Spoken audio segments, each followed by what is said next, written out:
2018년 들어서 주일 낮 예배, 주일 예배를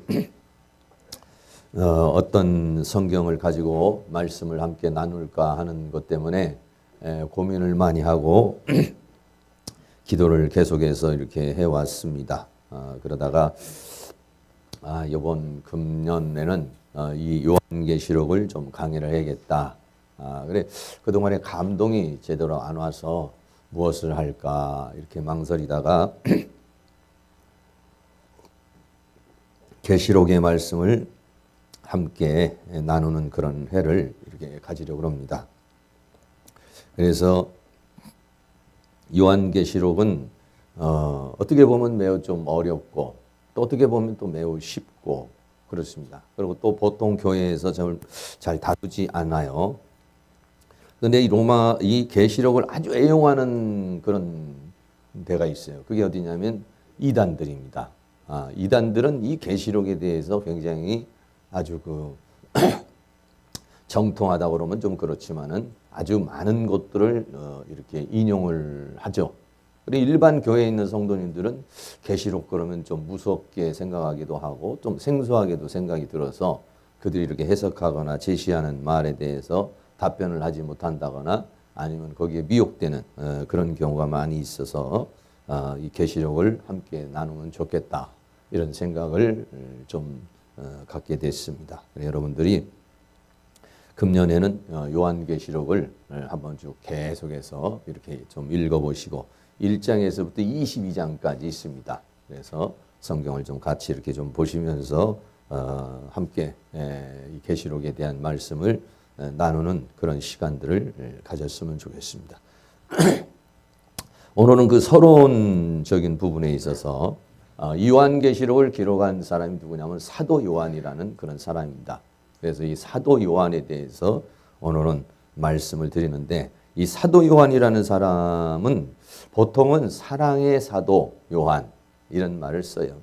그런데 어떤 분이 이렇게 죽임당하지 않은 순교자 사도 요한 이런 제목을 이렇게 붙여서 설교를 한 것을 봤는데 괜찮다 이런 생각을 들었어요. 왜냐하면 이 요한이라는 사람은 순교를 하게 되는 상황이 몇 번 있었지만은 그 순교의 상황에 하나님께서 다시 살리셔서 계속적인 그런 사역을 한 사람입니다. 그래서 이분은 실제적으로 죽지는 않았지만은 순교를 한 사람과 같다. 그래서 그들의 핍박에 의해서 죽음을 당하지는 않았지만 순교자다.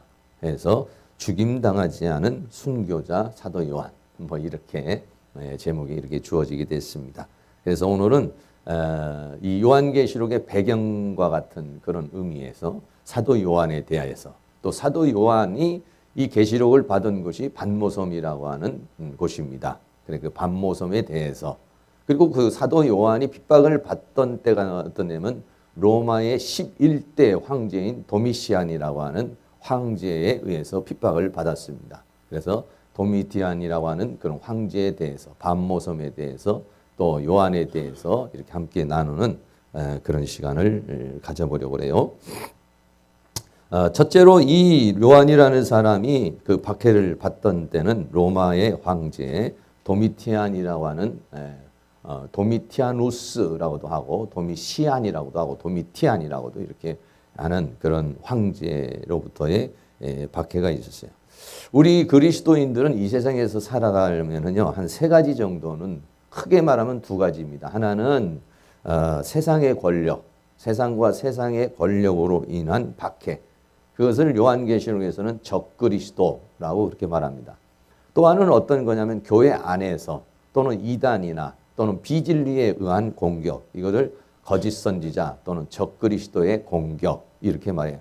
그래서 요한계시록 13장에 가면은 바다에서 올라온 짐승은 적그리스도를 상징하고 또 땅에서 올라온 짐승은 거짓 선지자를 상징을 하고 있습니다. 그래서 계시록에서는 이 존재들을 일곱 머리 열뿔, 여러분 생각을 해보세요. 계시록에서는 우리를 공격해오는 이 사탄을 어떻게 표현을 했냐면은 머리가 7이고 뿔이 10개가 붙은 그런 용, 짐승으로 이렇게 표현을 해서 우리를 우는 사자처럼 삼키는 그런 존재로 우리에게 말해주고 있고, 또 하나는 뭐냐면 어린 양처럼 어린 양처럼 예수님과 같이 변장을 해서 겉은 어린 양이지만은 속은 일이죠. 그런 모습으로 다가와서 우리를 유혹하고 미혹하는 그런 것들에 대해서 우리에게 말씀해 주고 있습니다. 예수님께서도 이 땅에서 시험을 받으실 때 하나는 세상 영광을 놓고서 네가 만약 절을 하면은 경배하면은 이 모든 것을 주겠다. 또 하나는 먹고 사는 문제 요것과 더불어서 성전에서 뛰어내려라 하면서 하나님 말씀으로 미혹하는 성전에서의 그런 진리에 대한 유혹, 또 광야에서 세상에서 주는 그런 핍박 또는 유혹 이렇게 되어 있습니다. 그리고 예수님은 이 땅에서 사시는 동안에도 로마의 권력으로 인해서 여러 가지 많은 박해를 받고 고통을 이렇게 당하게 되고, 또 유대교로부터 또 유대인들의 그런 많은 핍박을 받게 되는 그런 상황이죠.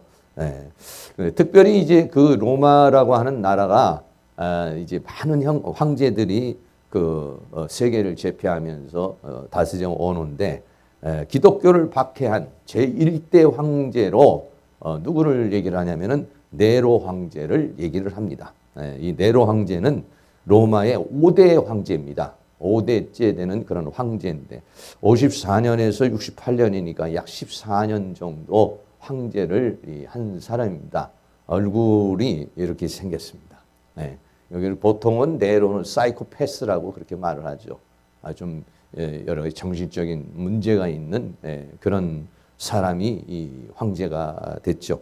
그래서 이 사람이 로마 시를 불을 지르고 기독교인들을 박해를 하고 고통을 주는데, 그 중에서 하나가 뭐냐면 원형 경기장 같은 데다가 이렇게 짐승, 사자나 뭐 이런 일이나 늑대나 이런 것들을 풀어놓고 예수 믿는 사람들을 거기다가 놓고서는 그 짐승의 밥으로 죽게 하는 이제 그런 아주 끔찍한 그런 그 박해를 했던 사람이 이 로마의 네로라고 하는 그런 사람. 그래 이 네로 황제 시대에 베드로도 순교를 하고 사도 바울도 순교를 하고 어마어마한 그러한 박해가 이렇게 시작이 된 것이죠. 그래서 이 사도 요한이라는 사람도 그렇게 많은 박해가 일어나기 시작을 해서 이 사도 요한이 어디로 갔느냐면은 에베소라는 데를 갔습니다. 에베소라고 하는 곳은 지금으로 말하면 어디냐면 터키 쪽에 있는 것입니다. 터키가 굉장히 아시아의 7교회들이 있고, 또 버가모 지금 이 반모섬을 가려고 해도 이 터키를 통해서 이렇게 가야 되는 그런 곳입니다. 그 중에서 이제 이 에베소라고 하는 것이 바로 이 터키에 있는 바로 이제 그런 지역인데, 그 로마의 그 박해를 피해서 이제 여기에 오게 된 것입니다. 그래서 많은 사람들이 이제 그 박해를 피해서 이 에베소라고 하는 곳으로 또는 다른 곳으로 이렇게 많이 오게 됐는데, 이 에베소에 가면은 이렇게 많은 지금도 여러 가지 유적지가 있고, 또 지금 보면 화면에서 제일 끄트머리가 두란노 서원이라는 데가 있습니다. 그래서 바울이 여기서 3년 동안 가서 복음을 전하는 그런 일을 한 곳이 바로 이 에베소라고 하는 곳인데, 이 바로 네로 황제가 죽고 난 다음에 여러 황제들이 또 쭉 거쳐갑니다. 여러 황제들이 거쳐가다가 이 도미티안이라고 하는 사람은 로마의 11대 황제입니다. 그래서 81년에서 이제 96년까지 이렇게 지낸 사람이니까 한 15년 정도, 이 정도 황제를 한 그런 사람이죠. 근데 이 도미시안이라고 하는 사람은 누구냐면은 이스라엘을 멸망시킨 사람이 누구냐면은 티투스라는 그런 장군입니다. 그 아버지가 이제 황제인데, 티투스라는 장군이 이스라엘을 완전히 AD 70년에 초토화를 시키고 그랬는데, 이 사람이 얼마 가지 않아 가지고요 전염병으로 죽음을 당했어요. 근데 자녀가 없어요. 자녀가 없어가지고 형제 중에서 황제가 됐는데, 그 사람이 누구냐면 이 도미시안이라고 하는 사람이에요. 그러니까 이 사람은 황제가 될 것이라고 생각도 안 하고 있다가 어느 날 갑자기 황제가 된 그런 사람이에요. 근데 이 사람이 처음에는 정치를 이렇게 잘 해 나갔는데 어떤 문제가 생기냐면은, 이 사람은 자기가 이제는 신격화, 자기를 신격화하는 이제 그런 황제 숭배 그런 정책을 폈습니다. 물론 이제 로마 황제들은요 살아있는 동안에는 신으로 추앙을 받지는 않아요. 근데 죽고 난 다음에는 아주 선정을 한 사람이나 위대한 업적을 기린 사람은 신으로 추대을 해가지고 황제를 숭배하는 그런 사상이 있어요. 살아있을 때는 그렇게 하지 않는데 이 사람은 자기가 살아있는 동안에 황제 숭배를 강요를 했죠. 근데 황제 숭배를 강요를 하면서 이제 신전을 이렇게 세워서 하는데 그 에베소에 가면 지금도 이렇게 뾰족하게 올라온 데가 바로 이 황제 그 도미시안이나 이런 황제들을 얼굴을 이렇게 흉상을 만들어 놓고 이제 거기다가 숭배를 하도록 하는 것이 바로 이제 그 에베소에 지금도 이렇게 남아요. 다 깨지고 온 건데 다시 이게 붙여가지고 이렇게 좀 만들어 놓은 거예요. 그러니까 황제 숭배 사상을 가지고서 정책을 피니까 그 중에서 가장 걸리는 사람들이 누구냐면 바로 기독교인들인 것이에요. 기독교인들은 예수님 외에는 하나님 외에는 없잖아요. 근데 예수 믿는 사람들은 전부 다 그거에 대해 철저하게 반대를 했죠. 근데 도미시안이 자기가 누구냐? 하나님이며 더 나아가서는 주다. 이렇게 하면서 그 황제 숭배를 아주 전략적으로 이렇게 해왔던 그런 사람들인 것이에요. 그래서 이제 많은 그런 이 하나님의 사람들이 이제 죽음을 당하게 되는데 이때에 바로 이 요한이라는 사람이 이 도미시안에 의해서 핍박을 받게 됩니다. 이 요한이라는 사람은 이렇게 보면은 가운데 이렇게 동그란 게 있죠. 근데 왜 그러냐면은 이분이 하도 기도를 하다가 이렇게 무릎을 이스라엘 사람들은 옛날에 기도하다 보면 머리를 이마에다 이렇게 대고서 기도를 하는데 하도 이마에다 이걸 대가지고 여기에 이제 이게 굳은 살이 배기는 이제 그런 흉상이 많이 있어요. 초상화도 많이 그렇게 있어요. 근데 그때 당시에 그 에베소에서 오니까 이 에베소에서는 막 그 황제를 숭배하기 위해서 신전을 세우고 막 이렇게 하는 일들이 많이 생겼어요. 근데 이 요한이 철저하게 반대를 하고 돌아다니면서도 설교를 하고 황제 숭배에 대해서 적극적으로 이렇게 반대를 하게 된 것이죠. 그러니까 도미시안이 이 요한을 잡아다가 사약을 내려요. 사약을 내려서 이제 죽이려고 그러는 거죠. 그런데 사약을 먹었는데 안 죽는 거예요. 요한이라는 사람이 그 사약을 먹고 안 죽는 거예요. 그러니까는 그게 뭐 가짜인가 해가지고 뭔가 그래서 다른 죄수에게 사약을 먹이니까 그 먹자마자 사약을 먹고 죄수가 죽는 거예요. 그러니까 요한이 죽은 사람을 다시 기도를 해서 살려버렸어요. 그러고 나니까는 황제가 안 되겠다 해서는 가마솥에다 집어넣어라 해가지고 막 펄펄 끓는 그런 가마솥에다가 이제 그 요한을 집어 던진 거죠. 근데 가마솥에도 또 살아나 버린 거예요, 이게. 그러니까 거기에 있는 사람도 그렇고 황제도 너무 이제 두려운 거죠, 이게. 이거 뭐 정말 자기가 신이라고 생각하고 자기가 황제, 하나님이라고 이렇게 선포를 하고 있는데 이 요한이라는 사람이 가마솥에도 살아나는 그런 일이 일어나게 된 것이잖아요. 그래서 도미시안이 이 사람은 죽일 수가 없다 해가지고 반모라고 하는 그 섬에 유배를 보냈다는 것이죠. 그래서 이 반모라는 섬에 유배를 보내고 난 다음에 이 도미시안이라는 사람의 그 흉상이 있는데 이건 어떤 관광객이 찍었는데 이 흉상이 신상이 그냥 바싹 깨져버렸어요. 얼마 가지 않아가지고. 그래가지고 그거를 다시 붙여가지고 이렇게 지금 이제 박물관에다가 전시를 해놨다. 그러고 난 다음에 이 도미시안이라는 사람은 암살을 당해서 죽음을 당합니다. 사도 요한은 이제 반모섬에 가서 있는데, 반모섬에서 있는 동안에 이 도미시안이라는 사람이 암살을 당해서 죽어서 다른 사람이 황제가 되고 그래서 그 반모섬에서 다시 이제 살아나서 이제 에베소로 다시 와서 일생을 마감하는 그런 역사가 있습니다. 그래서 이 요한이라는 사람이 유배를 가요. 유배를 가는 것이 이제 반모섬인데, 계시록 1장 오늘 9절에 보면 나 요한은 너희의 형제요 예수의 환난과 나라와 참음에 동참하는 자라 하나님의 말씀과 예수의 증거를 인하여 반모라 하는 섬에 있었다 이렇게 말했어요. 반모섬. 이 반모섬이라는 데는 이 지도인데 여러분이 잘 안 보이실 거예요. 이게 어디냐면 왼쪽은 이제 그리스 바로 아테네 이런 데고요. 그리고 저쪽은 이제 터키 쪽인데 터키에서는 한 50km, 60km 정도 되는 거예요. 그런데 실제적으로 로마에서는 한 150km가 넘는 그런 지역이에요. 근데 지금은 어떻게 되냐면 그리스 땅으로 이렇게 지금 돼 있어요. 그러니까 그리스 땅이지만 그리스에서 가기에는 너무 머니까. 그러니까 터키에서 이렇게 이제 가게 되는 이제 반모라는 섬인데 여기에 엄청나게 많은 섬들이 있습니다. 여기 지금 몇 천 개, 한 3,000개 정도는 뭐 섬들이 있다고 해요. 그 중에 이제 하는 섬이 이 반모섬이라고 하는 이제 그런 곳이에요. 그래서 그 반모섬 사진을 몇 장 이렇게 보여드리면은 이렇게 돼 있어요. 그래서 이 반모섬의 규모가 어느 정도냐면은 우리나라의 영종도 정도 넓이의 그런 곳이죠. 그래서 여기는 아주 그 반모섬은 막 지금은 이제 많이 사람도 살고 이렇게 됐지만은 가시왕건기로 뒤덮인 불모지고 모든 걸 다 박탈시키고 난 다음에 여기 유배를 보내는데 여기서 뭐를 하냐면은 돌이 많아요. 이렇게 돌이 많아서 채석장에서 돌을 캐는 중노동을 시켜서 그냥 일을 시켜서 죽이는 거죠. 그러니까 한마디로 말해서 그냥 죽일 수는 없고 하니까 이쪽에 가가지고 살아서 나오는 사람이 거의 없는 그런 곳이 바로 이 반모섬이라고 하는 그런 곳이에요.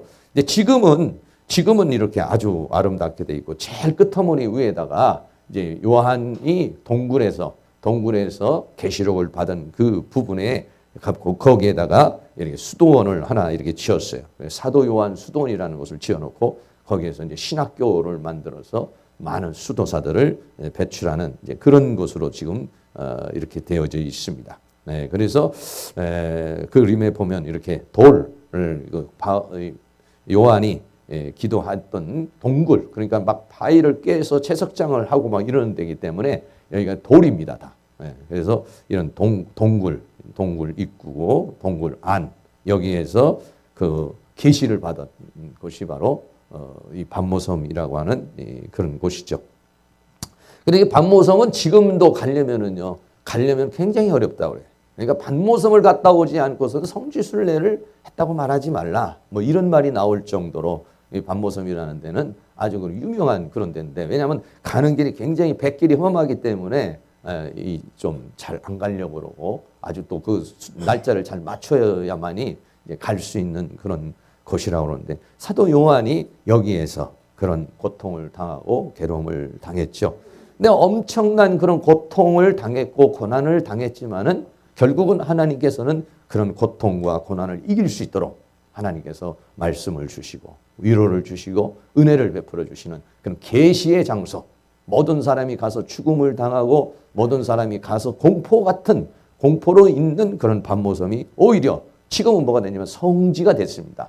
그러니까 여러분, 내가 고난을 이기면은요 그것이 성지가 돼요. 내가 그 고난을 이기면은요 그것은 뭐냐면 영광이 되는 것입니다. 할렐루야. 여러분이 만약에 고난을 이겨내고 지금 당면한 모든 것들 이겨내보세요. 여러분이 살던 고향도 여러분이 살아온 모든 인생 모든 것들이 다른 사람에게 참 다 귀감이 되고 여러분들이 그 모든 것들이 영광이 되게 되는 것이죠. 사도 요한이 여기에서 죽음을 당하고 또는 사도 요한이 여기에서 어떤 계시록을 받지는 못했다면 그렇게까지는 성지가 되지는 않았겠지만은 그러나 유배를 당하고 그 고통을 당하고 얼마나 기도를 했는지 여 이마에 굳은 살에 베겨서 굳은 살에 베겨가지고 그 하나님께서 그 위로를 주시고 계시를 주어서 이제 이 반모섬이라는 데에서 바로 이런 요한 계시록이라고 하는 하나님의 말씀이 우리에게 주어지게 된 것이라는 것이. 저는 가끔 그렇게 생각을 합니다. 고난이 많을수록 하나님은 또 그 고난을 이길 수 있는 은혜를 주셔요. 고통이 많을수록 그 고통이 많은 곳에 또 하나님은 은혜를 줘요. 사도 바울과 같이 그렇게 세계 만방을 다니면서 큰 고통을 당하고 고난을 당하며 큰 복음을 증거한 사람에게는 또 하나님께서는 그것을 감당할 수 있는 셋째 하늘의 영광도 보여주시고 더 많은 기적과 이적을 베풀 수 있는 은혜를 주시기도 하시고 그 감당할 수 있는 힘을 이렇게 주시게 되는 것을 생각할 수 있어요. 여러분들이 지금 당면한 여러 모든 것들을 이겨내면 그것은 칭찬이 되고 영광이 되고 존귀가 될 줄로 믿습니다. 할렐루야. 네, 그렇습니다. 그래서 이 사도 요한이라는 사람이 이런 과정을 거쳐가면서 이 사람이 이제는 계시록 1장 9절에 보면 나 요한은 너희의 형제요 예수의 환난과 나라와 참음에 동참하는 자라. 자기가 반모섬에 온 것을 뭐냐면 예수의 환난과 나라에 동참하는 그런 삶을 살다가 바로 이 반모라고 하는 이 섬에 오게 되었다라고 그렇게 얘기를 해요. 이 요한에 대해서 조금 말씀을 드리려고 그러는데 이 사도 요한이라는 사람, 이 요한이라는 사람은 헬라어로는 요하네스, 요안네스 이렇게 발음을 합니다. 그래서 그 뜻은 뭐냐? 여호와는 은혜로우시다라고 하는 그런 뜻입니다. 요한이라는 사람이 어떤 사람이냐면은 첫째는 이 세베대의 아들 그리고 살로메의 그 엄마 살로메의 그 아들이면서 형제가 두 형제가 함께 하나님 앞에 부름을 받습니다. 그래서 마태복음 10장 2절에 보면 12사도의 이름은 이러하니 12사도 중에 이제 한 사람이 되는 거죠. 12사도의 이름은 이러하니 베드로라 하는 시몬을 비롯하여 그의 형제 안드레와 세베대의 아들 야고보 그리고 그의 형제 요한. 여러분 우리가 만약에 어떤 영광을 받잖아요. 그러면은요 부모님이 영광을 받습니다. 누구의 아들이라는 게 들어와요 이게. 만약에 요한이나 야고보가 뭐 이런 어떤 역사가 없다면 세베대라고 하는 사람 우리도 모르고 세베대라는 사람이 그런 어떤 영광을 받을 이유가 없는 것이죠. 근데 이 요한이라는 사람이 그렇게 하나님의 나라를 위해서 헌신하게 되니까 누구의 아들이냐 이거예요. 누구의 아들이냐. 누구의 아들이냐. 그게 누구냐? 세베대의 아들이다. 이렇게 말하고 있어요. 그래서 12제자로 지금 방금 본 것 같이 12사도의 이름. 그래서 그 야고보가 형이고 요한이 동생입니다. 두 형제가 하나님 앞에 부름을 받아요. 여러분들의 자녀도 기왕이면은 하나님 앞에 부름받아 쓰임받는 은혜가 있기를 주의 이름으로 축원합니다. 어떤 분들은 제발 우리 자녀는 하나님 부르지 마시옵소서 이렇게 말씀하신데 아니에요. 하나님 앞에 부름받아 살아가는 사람이 가장 복된 사람이 될 줄로 믿습니다. 네, 그렇습니다. 12제자 중에서 한 사람이고 그리고 이 사람들은요 수제자 중에 한 명이에요. 베드로, 요한, 야고보 요 세 사람. 요한복음 마태복음 17장 1절에도 보면 변화산상이라는 데가 있습니다. 예수님께서 12제자를 데리고 가지만은 그 중에서도 세 사람이에요. 엿새 후 예수께서 베드로와 야고보와 그 형제 요한을 데리고 따로 높은 산으로 올라갔다. 변화산에 올라갈 때도 12제자가 다 올라간 게 아니에요. 12제자가 다 올라간 게 아니라 여기에서 3명. 그러니까 이 베드로가 제일 수제자고 그 다음에 야고보, 요한. 이 세 사람이 가장 핵심 멤버 중에 한 사람이 누구냐면 이 요한이라고 하는 그런 사람이에요. 마태복음 26장에도 보면 예수님께서 겟셋마네 동산에서 기도를 하는 마지막 기도하는 그 순간이죠.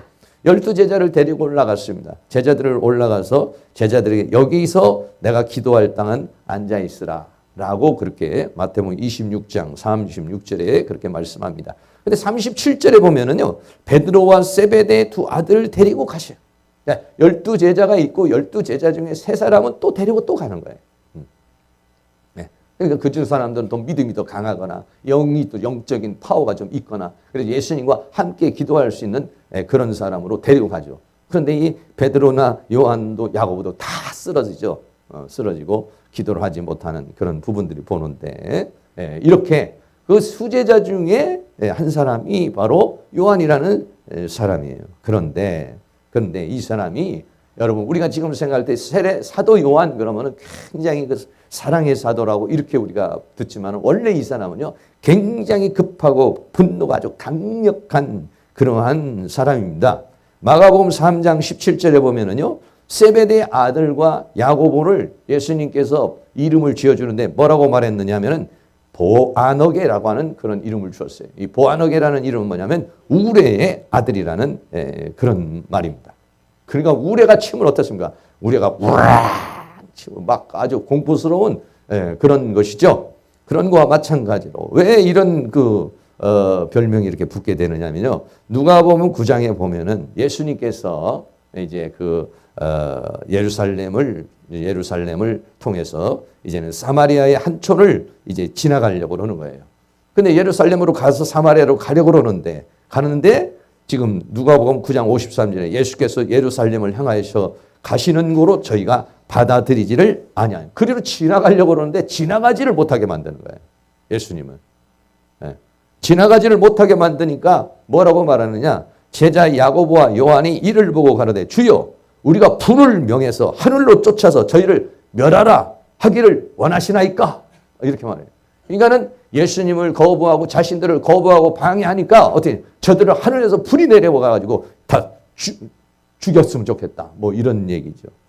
어떻게 보면 여러분들도 가끔 우리도 그런 생각 있잖아요. 교회를 핍박하거나 나를 괴롭히거나 안 믿는 그런 사람들은 하나님 살아계시면 저들을 멸하여 주옵소서. 가다가 그냥 확 쓰러지게 하셔서 아니면 막 문제가 생기게 하여 주시옵소서. 뭐 이런 마음으로 우리가 생각을 할 때가 많이 있잖아요. 그런 것과 같이 이 사람도 역시 마찬가지예요.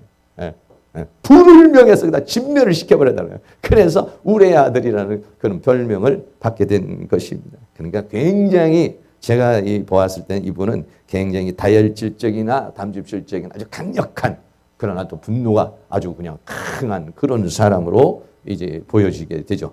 더군다나 아주 또 이기적인 그런 성격을 가지고 있어요. 또 마가복음 9장에 38절에 보면은 요한이 뭐라고 하느냐면 예수께 여짜오되 선생님 우리를 따르지 않는 어떤 자들이 가는데 주의 이름으로 귀신을 쫓아내는 거야. 귀신을 쫓아내는 사람들이 자기네들 뭐 어떤 수단으로 하는 게 아니라 막 예수님의 이름을 사용해서 귀신을 쫓아내는 거예요. 그러니까 뭐라고 그러냐. 우리가 보고 우리를 따르지 아니함으로 금하였다. 귀신을 내어 쫓는 것을 보고 우리를 따르지 않고 우리하고 함께하지 않는데 저런 일을 하니까 저거를 금해야 되지 않느냐. 이렇게 말하죠. 예수님의 이름을 사용해서 귀신을 쫓는 사람들을 보고 그들을 이제 금해야 되지 않느냐 했어요. 그때 예수님께서는 뭐라고 말하냐면 금하지 말아라. 내 이름을 의탁하여 능한 일을 행하고 즉시로 나를 비방할 자가 없으니까 그냥 놔둬라 라고 그래요.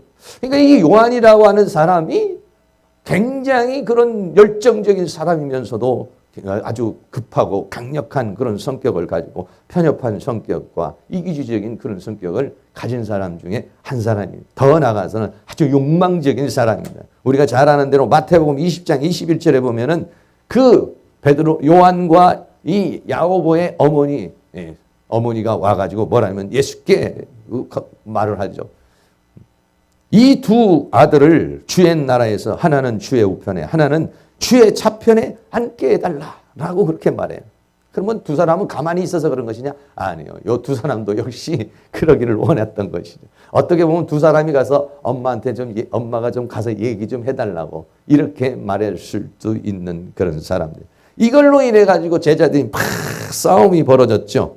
싸움이 벌어지니까 예수님께서 뭐라고 말하냐면 인자가 온 것은 섬김을 받으려 온 것이 아니라 인자는 섬김을 받으러 왔는데 너희들은 다 섬김을 받으려고 왜 그렇게 하느냐라고 하는데 그걸로 인해서 제자들이 다툼을 일으키게 되는 그런 것이죠. 그러니까 요한이라는 사람은 이렇게 욕망이 있는 사람이에요. 분노도 있는 사람이에요. 어떤 감정을 자극하면 막 불을 내려서 막 다 죽였으면 하는 그런 그 불같은 그런 급하고 강한 그런 성격을 가지고 있었던 그런 사람입니다. 그러면서도 이 사도 요한의 이제 신앙 좀 좋은 쪽으로 좀 말씀을 드린다면은 예수님의 십자가의 형장까지 쫓아온 사람 중에 한 사람이 이 요한이라는 사람. 요한복음 19장 26절에 보면 예수께서 그 모친과 사랑하시는 제자가 곁에 섰는 것을 보고 그 모친께 그러니까 그 사랑하시는 제자.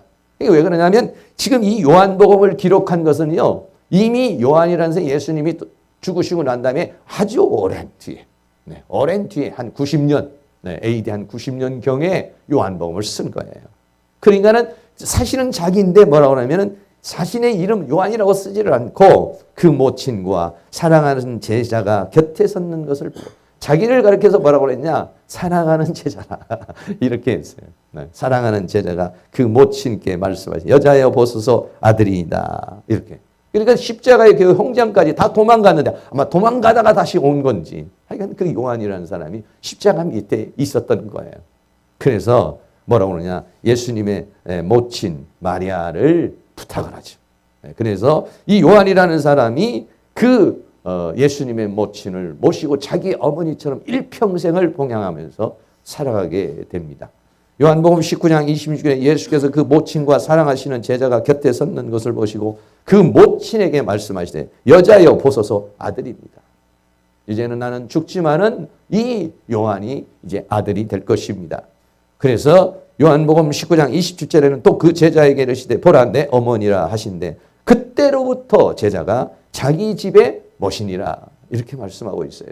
그래서 이때부터 이 세례 사도 요한은 그 예수님의 그 모친 마리아를 끝까지 모시는 그런 일을 감당한 그런 사람인데 우리가 잘 알고 있는 대로 또 이 요한이라는 사람은 요한복음 또한 요한 1, 2, 3서까지도 기록한 사람. 그리고 나중에 이제 밤모섬에서 요한계시록을 기록한 사람. 여러분 우리가 성경 중에서 많은 성경 좋아하지만 요한복음 얼마나 좋아해요. 네. 근데 요한 1, 2, 3서는 뭐 그렇게 많이 안 좋아해요. 왜냐하면 여기는 사랑하라, 사랑하라 이래서 사랑이 좀 힘들기 때문에 좀 많이 못하는데 더 나아가서는요. 이 요한이라는 사람은 나이가 들수록 더욱 깊어진 신앙이에요. 네? 여러분 연세가 우리 교회도 연세가 드신 분들이 많이 생기는데 이 사람이 90세 나이에 도미티안 황제에게 박해를 당하고 반모섬에 유배를 간 겁니다. 네? 90세 나이에. 나이가 들면은 마음이 약해지고 몸도 약해지고 더 나아가서는 신앙도 약해질 수 있는 그런 사람이에요. 그런데도 이 요한이라는 사람은 끝까지 일평생 그 자신의 믿음이 오히려 가면 갈수록 더 아주 아름답게 아름답게 정금같이 빛나는 그런 사람이에요. 그런 사람 중에 한 사람이 누구냐? 다니엘이라는 사람이죠. 여러분 신앙의 처음도 중요하지만 신앙의 말년은 더 중요합니다. 연세가 드시고 마음이 약해지고 육체가 약해져서 신앙까지 약해지면 안 돼요. 몸은 약해지고 육신은 약해질지라도 내 안에서 타오르는 열정, 그 신앙의 열정은 요한처럼 더 강렬해지는 그런 은혜의 역사가 일어날 수 있기를 주의 이름으로 축원합니다. 이 사람은 90세 나이에 밤모섬에 유배돼서 밤모섬에서 큰 눈물로 기도를 해서 하나님이 계시의 문을 열어주셨습니다. 91세에 다시 에베소에서 사역을 하고 99세까지 장수해서 AD 104년에 삶을 마친 사람입니다. 모두 우리 모든 연세 드신 분들이나 젊은 분들이나 모두가 다 이렇게 요한같이 끝까지 여러분들 불타는 인물의 마음이 불타오르는. 제가 요한계시록을 오늘 이렇게 함께 나누게 된 것도 우리 지가 자꾸 신앙이 좀 나태해지고 약해지고 세상에 타협해지고 좀 편하려고 그러는 우리들의 마음에 좀 경각심을 좀 줘야 되지 않을까. 어떻게 하면 요즘에는 편하려고 그러는 마음, 즐기려는 마음. 아니에요. 예수 믿는 사람은 고난을 즐길 줄 알아야 돼요. 고난의 가치의 의미를 둘 줄 알아야 되는 것입니다. 그래서 여러분들이 나이가 들수록 더 깊어지는 신앙이 될 수 있기를 주의 이름으로 축원합니다. 마지막으로는 우리의 아들에서 이 사람은 사랑의 사도로 변화가 돼요. 요한일서 4장 8절에 하나님을 뭐라고 말하느냐? 요한복음에서는 하나님을 로고스라고 이렇게 표현을 했지만은 요한일서에서는 하나님은 사랑이라. 요한일서 4장 8절에 하나님은 누구시냐? 사랑하지 않은 자마다 하나님을 알지 못하나니 하나님은 사랑이심이라. 사랑이라는 관 안에 들어와야 사랑이라는 하나님을 만날 수 있고 사랑이라는 하나님을 알 수 있다라고 그렇게 말합니다. 또한 요한일서 4장 10절에 사랑은 여기 있으니 우리가 하나님을 사랑하는 것이 아니요 오직 하나님이 우리를 사랑해서 우리 죄를 위하여 화목제로 그 아들을 보내셨습니다. 또 요한일서 4장 11절에 사랑하는 자들아 하나님이 이같이 우리를 사랑하셨은즉 우리도 서로 사랑하는 것이 마땅하다. 하나님은 사랑입니다. 하나님이 나를 먼저 사랑했습니다. 그럼 우리가 하나님을 사랑해야 되고 더 나아가서는 우리도 서로 사랑하는 것이 마땅하다. 이렇게 말했습니다. 어떻게 사랑해야 되느냐? 요한일서 3장 18절은 자녀들아 우리가 말과 혀로만 사랑하지 말고 행함으로 진실함으로 사랑하자. 이렇게 말했습니다. 더 나아가서는 요한일서 2장 15절에는 이 세상이나 세상에 있는 것들은 사랑하지 말아라. 이 세상과 이 세상에 있는 것은 사랑의 대상이 아니라는 겁니다. 사랑의 대상은 누구냐? 하나님. 사랑의 대상은 누구냐? 바로 옆에 계신 분입니다. 우리 옆에 있는 분에게 주의 이름으로 사랑합니다. 한번 해주시기 바랍니다. 별로 사랑한다는 눈빛이 아닐 것 같아요. 여러분 좋아하는 것과 사랑하는 것의 차이라는 그런 글을 쓴 사람이 있습니다. 여러분 주보에도 제가 오늘 설교를 넣지 않고 이거를 넣었는데 한번 생각해 보십시오. 나는 좋아하는 사람인가 사랑하는 사람인가. 저도 이렇게 보니까요. 저도 사랑하는 사람은 아니더라고요. 네. 여러분 좋아하는 사람과 사랑하는 사람은 다르다는 거예요. 한번 보시기 바랍니다. 좋아한다는 것은 그 사람으로 인해서 옆에 있는 사람으로 인해서 내가 행복해지는 것이 좋아하는 거라는 것입니다. 그러나 사랑한다는 것은 뭐냐? 옆에 있는 사람이 나로 인해서 행복해지는 것이 사랑이라는 것입니다. 여러분 어떻습니까? 옆에 있는 사람 때문에 집에 있는 사람 때문에 내가 행복합니까? 나로 인해서 우리 가족이 행복합니까? 나로 인해서 우리 가족이 행복하다면 나는 사랑하는 사람이요.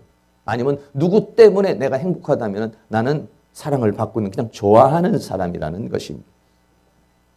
더 나아가서 좋아하면은 욕심이 생기는 그러나 사랑하면은 욕심이 포기가 된다는 것입니다. 네.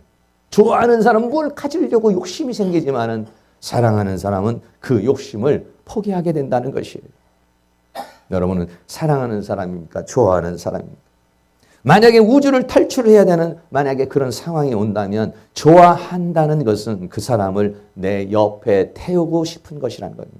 탈출을 해야 되니까 같이 탈출하자는 것이죠. 그러나 사랑하는 사람은 뭐냐? 내 자리를 양보할 수 있는 사람. 내 자리를 양보할 수 있는 사람은 사랑이고 나하고 같이 타기를 원하는 사람은 좋아하는 사람이라는 것입니다. 예. 여러분 좋아한다는 소리를 들으면은 가슴이 설렌다. 누가 당신을 좋아한다. 난 널 좋아해 하면 가슴이 설레이고 사랑한다는 소리를 들으면 눈물이 난다는 거예요. 다시 말하면 사랑은 더 깊은 감동을 준다는 것입니다. 사람에게 감동을 주고 그 감동의 표현으로 눈물이 나고 가슴을 먹먹하게 해주는 것은 뭐냐? 사랑이라는 것입니다. 좋아한다는 것은 가슴을 설레는 정도지만은 사랑한다는 건 가슴을 파문을 일으켜 그 가슴에서 울리는 눈물을 나게 하는 게 사랑한다는 그런 것이라는 것입니다. 꽃을 좋아하는 자는 꽃을 꺾지만은 그러나 꽃을 사랑하는 사람은 꽃에 물을 준다는 것입니다. 네. 어떻습니까, 여러분들? 여러분들은 사랑하는 사람이에요? 좋아하는 사람입니까? 좋아하는 사람은 내 곁에 두고 싶은 것이고 사랑하는 사람은 내가 그 사람 곁에 있어주는 것이 바로 사랑이라는 것입니다. 좋아한다는 것, 사랑한다는 것 비슷한 것 같지만 크게 다릅니다. 여러분, 누군가를 좋아하는 것은 내 감정에 충실한 거예요. 내 감정이 막 사랑이 오니까 좋아하는 마음이 오니까 그래서 감정에 충실한 것입니다. 그러나 누군가를 사랑하는 것은 그 사람의 감정이 무엇인지를 알고 그 감정을 느끼고 그 감정을 공감해주고 그 감정을 함께 나눌 수 있는 사람. 이 사람이 뭐냐? 사랑하는 사람이라는 것입니다. 어떻습니까? 여러분들 좋아한다는 것과 사랑한다는 건 많은 차이가 있습니다. 나는 좋아하는 사람인가 사랑하는 사람인가? 이 사도 요한이라는 사람은 많은 수많은 과정을 통해서 우리 하나님은 사랑이라. 그러면 우리도 하나님을 사랑해야 되고 우리가 형제를 사랑해야 되고 형제를 사랑하지 않는다면 그 사람은 가짜다. 이렇게 아주 그렇게 강렬하게 말했습니다. 예. 역시 사도 바울도 고린도전서 13장 7절에 사랑은 모든 것을 참으며 믿으며 바라며 견디는 것이 뭐냐? 사랑이라고 그렇게 말합니다. 고린도전서 13장 13절은 그런즉 믿음과 소망과 사랑 이 세 가지는 항상 있을 것인데 그중은 바로 그 중에서 제일은 사랑이라. 여러분들 2018년도에는 우리가 죄와 사망과 세상과 사단을 이기는 자를 넘어서 사랑의 사람이 되어질 수 있기를 주의 이름으로 축원합니다. 결론을 내리겠습니다. 오늘 로마 황제의 도미티안의 박해를 통해서 요한이라는 사람은 patmos섬으로 갔습니다.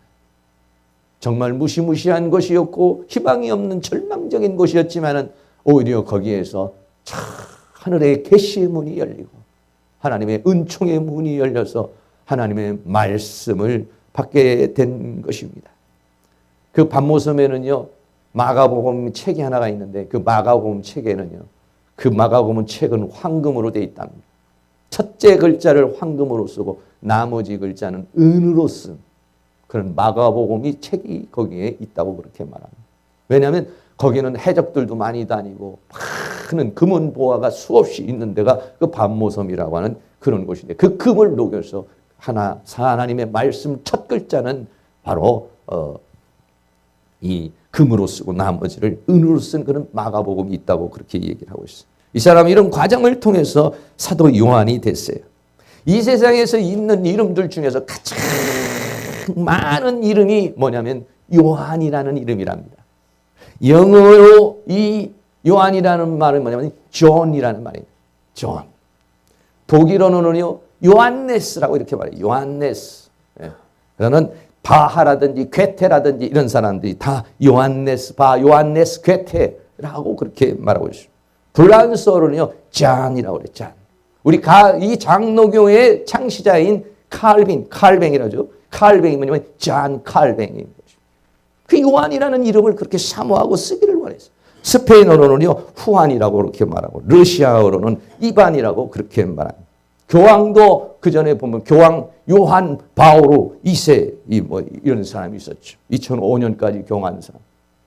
이 요한이라는 사람을 봤을 때는 너무 영적으로도 깊고 엄청난 고난 속에도 살아오고 마지막 라스트까지 계시록의 완성을 성경을 완성하는 그런 사람, 마지막 순간까지도 아름답게 신앙의 절개를 지키며 살아온 그런 사람이었기 때문에 특별히 그 사람이 무슨 사랑의 사람이었기 때문에 많은 사람이 그런 사람이 되기로 해서 존이라는 그 이름을 받기를 원한다는 거예요.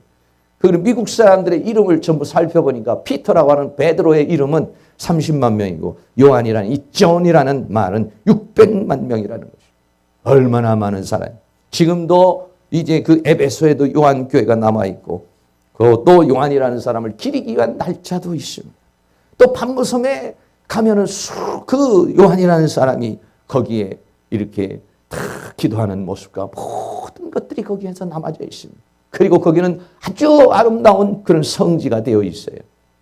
우리가 요한복음을 함께, 요한계시록을 함께 나누면서 우리도 요한이 받았던 그 시대의 삶, 그런 것들을 여러분이 다시 한번 깊이 한번 생각해 보면서 모든 박해가 있지만 박해를 이겨내면 성지가 되고 고난을 이겨내면 영광이 된다는 사실을 생각해서 우리가 2018년도 살아가는 가운데 내 앞에 닥쳐오는 고난, 내 앞에 닥쳐오는 어려움 이런 것들 여러분이 겁내지 마시고 그것들을 이겨내서 승리할 수 있는 그런 한 해가 될 수 있기를 주의 이름으로 축원합니다. 할렐루야. 찬양 우리 한번 다 같이 드리고 난 다음에 한번 우리도 사랑의 사람으로 이 한 해가 이루어질 수 있도록 요한계시록 또 하나님께서 계시를 열어달라고 한번 기도하겠습니다. 주님 다시 오실 때까지 나는 이 길을 가리라.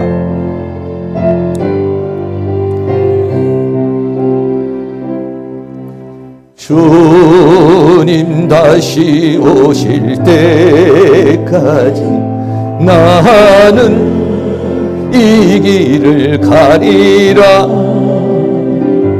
좁은 문 좁은 길 나의 십자가 지고 나의 가는 이 길 끝에서 나는 주님을 보리라. 영광의 내 주님 나를 맞아주시리. 주님 다시 오실 때까지 나는 일어나 달려가리라. 주의 영광 온 땅 덮을 때 나는 일어나 노래하리. 내 사모하는 주님 온 세상 구주 주시러 내 사모하는 주님, 영광의 왕이시라. 주님 다시 오실 때까지, 주님 다시 오실 때까지 나는 일어나 달려가리라. 주의 영광 온 땅 덮을 때 나는 일어나 노래하리. 내 사모하는 주님, 온 세상 구주시러 내 사모하는 주님, 영광의 왕이시. 한 번만 더 합니다. 주님 다시 오실 때까지, 님 다시 오실 때까지 나는 일어나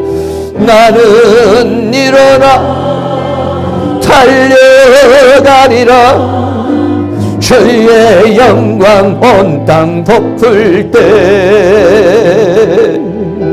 나는 일어나 노래하리. 내 사모하는 주님, 온 세상 구주시러 내 사모하는 주님, 영광의 왕이시라. 우리 다같이 동성으로 한번 기도합니다. 사랑과 은혜가 많으신 아버지 하나님 감사합니다. 2018년도 우리가 이제 요한계시록을 함께 나누기를 원합니다. 성령 하나님께서 우리를 도와주시고 붙들어주시고 함께해 주시기를 간절히 원합니다. 도미시안의 그 황제의 핍박과 압박 속에서도 하나님이여 굴하지 아니하고 오직 예수로 오직 하나님으로 살아왔던 모둠의 믿음의 선진들을 우리가 바라보면서, 특별히 오늘 이제 아버지 요한 이 사도의 아버지 하나님과 그 발자취를 바라보면서 우리들도 이와 같이 오늘 살아가는 우리들이 어떠한 환난과 어떠한 어려움과 어떠한 문제가 온달지라도 그것에 우리는 굴하지 아니하고 아버지 그리스도의 고난에 동참하는 자로 출구하면서 살아갈 수 있는 그런 한 해가 되어줄 수 있도록 도와주시기를 간절히 원합니다. 성령 하나님이여 도와주시옵소서. 육신의 정욕을 따라 살지 않게 하여 주시고 세상의 편함을 따라 살지 아니하게 하여 주시며 주님의 고난에 동참하는 걸로 출구하고 기뻐하는 저희들이 되어줄 수 있도록 성령님께서 우리를 주장해 주시고 붙들어 주시고 함께 해 주시기를 간절히 원합니다. 한 해 한 해가 갈수록 우리의 육신은 연약해지지만은 아버지 하나님 우리의 신앙은 연약해지지 않게 하여 주시고 우리의 신앙은 더욱더 불타오르게 만들어 주시며 뜨거운 마음 강렬한 마음으로 불타오르는 역사가 있도록 성령 하나님께서 도와주시기를 간절히 원합니다. 살았다 하는 이름은 있으나 죽은 자가 되지 않도록 성령 하나님께서 우리의 심령에 아버지 이와 같은 믿음으로 강력하게 하여 주시며 주의 성령으로 불타오르는 신앙이 되어줄 수 있도록 우리 하나님께서 그 신은혜와 사랑으로 인도하여 주시며 주의 성령으로 역사해 주시고 주의 능력의 손길로 역사해 주시기를 간절히 원합니다. 사랑의 사도가 된 것처럼 오늘 우리도 아버지는 죄와 사망과 세상과 사단을 이기는 자가 될 뿐만 아니라 더 이상 더 나가서는 그리스도의 사랑의 사람이 되어서 아버지 행함과 진실함으로 사랑할 수 있는 그런 하나님을 사랑하고 이웃을 사랑할 수 있는 사랑의 열매를 맺어서 모든 것을 받아고 모든 것을 믿고 참으며 견뎌내는 그러한 사람으로 만들어 주시도록 성령 하나님께서 우리를 주관하여 주시고 붙들어 주시고 함께 해 주시기를 간절히 원합니다. 성령님 성령 하나님 도와주시옵소서. 성령 하나님 역사하여 주시옵소서. 우리의 게으르고 나태하고 약한 우리의 심령에 성령의 불을 부어 주시옵소서. 성령의 불로 뜨겁게 하여 주고 성령의 불로 강하게 만들어 주셔서 성령으로 충만, 말씀으로 충만, 하나님의 은혜로 충만하여서 이 세상을 이기고 주님의 사랑을 전파하고 살아가는 그러한 삶을 살아갈 수 있도록 성령님께서 우리를 주장해 주시고 붙들어 주시고 함께 해 주시기를 간절히 원합니다. 주님 도우시고 인도해 주시옵소서. 사랑과 은혜가 많으신 아버지 하나님, 오늘날 우리들이 우리나라의 이 경제적인 많은 여건 속에 사람들이 어떻게 하면 편안할까, 어떻게 하면 더 좋은 집을 살까, 어떻게 보면 이 세상에 관심을 가지고 세상을 사랑하려는 육신의 정욕을 따라 살아가는 그런 경우가 많이 있습니다. 하나님 아버지요, 2018년도 우리는 요한계시록을 우리가 함께 나누면서 하나님께서 요한에게 주었던 그 계시를 우리에게 열어주시기를 간절히 원합니다. 하나님의 말씀을 열어주시옵소서. 우리의 영의 눈을 열어주시옵소서. 우리의 영의 귀를 열어주시옵소서. 주님의 음성을 듣게 하여 주시며 영광의 세계를 바라보게 하여 주시옵시며 오직 주님이 주시는 힘과 능력으로서 이 거친 세상 승리하며 살게 하여 주시옵시고 주님의 사랑, 십자가의 사랑, 열망만한 사랑, 그 사랑을 우리에게 주셔서 그런 사랑의 사람으로 만들어지는 저희들의 삶이 되어줄 수 있도록 주께서 은총을 베풀어 주시옵소서. 예수 그리스도의 이름으로 기도하옵나이다. 아멘. 우리 다 같이 자리에 일어나서도 찬송가 373장 세상 모든 사랑 없어 뜨겁게 한번 부릅니다.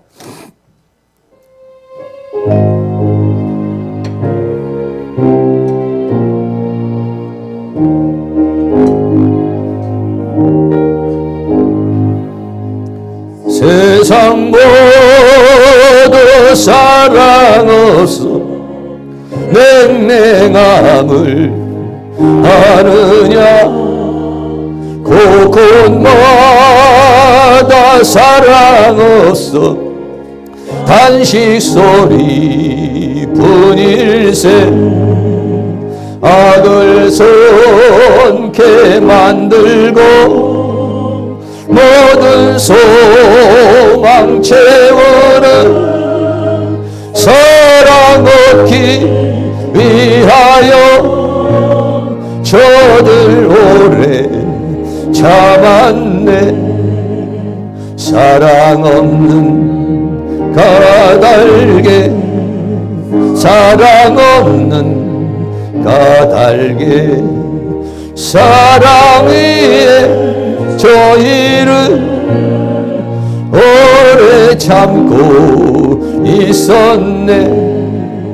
곳곳마다 본 미남은 사랑 없는 연고요. 측은하게 손을 펴고 사랑받기 원하네.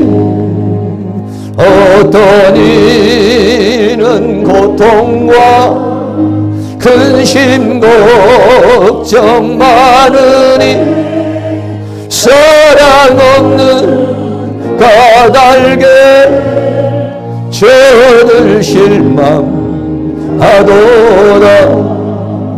사랑 없는 까닭에 사랑 없는 까닭에 사랑 없는 까닭에 저들 실망하도다. 어떤 사람 우상 앞에 복을 빌고 있으며 어떤 사람 자연 앞에 사랑 요구하도다. 먼저 믿는 사람들 예수 사랑 가지고 나타내지 않으며 저들 실망하겠네. 예수 사랑 가지고 예수 사랑 가지고 나타내지 않으며 저들 실망하겠네.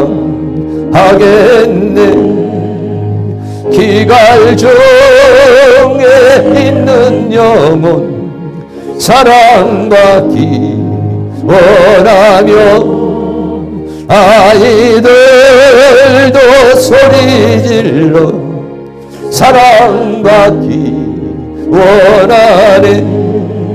저희 소리 들을 때 가서 도와줍시다.